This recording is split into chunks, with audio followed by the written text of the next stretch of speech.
Penn State's move into the Big Ten in 1993 reshaped the conference overnight.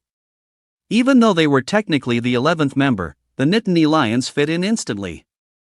Joe Paterno's program already played the kind of football the Big Ten was built on: power runs, physical trench play, and a defense that set the tone. They joined Michigan and Ohio State at the top almost immediately. Meanwhile, Nebraska was rising into a college football powerhouse. Starting that same season, the Huskers played for 3 straight national titles and 4 in 5 years, winning championships in '94, '95, and '97. Tom Osborne's teams were built on a bruising offensive line known as the pipeline and a run-heavy attack that simply overwhelmed opponents. In 1994, both teams finished undefeated, yet fans never got the matchup they desperately wanted.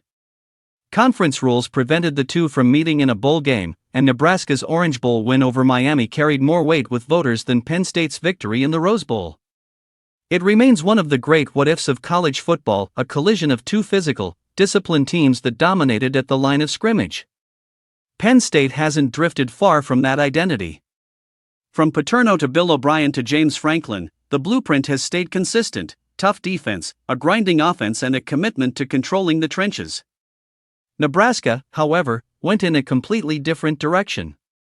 After Frank Solich was fired and Bill Callahan arrived with the West Coast offense, the Huskers shifted toward a finesse style that drifted even further through the Bo Pelini, Mike Riley, and Scott Frost years.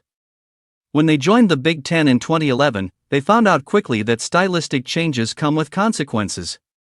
They no longer resembled the smashmouth program built for Big Ten football. Now in year 3 with Matt Rhule, a former Penn State linebacker, Nebraska is trying to reclaim its physical identity. The results have been mixed. They've beaten tough Big Ten teams like Michigan State and Northwestern, but losses to Michigan and Minnesota exposed lingering problems. The blowout in Minneapolis still hangs over the program, and it's a big reason oddsmakers aren't giving Nebraska much of a chance this week at Penn State. Their season has been a collection of contrasts, beating Cincinnati, splitting with USC and UCLA, but struggling to consistently win in the trenches.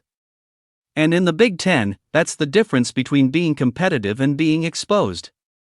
The next 2 weeks will define the narrative.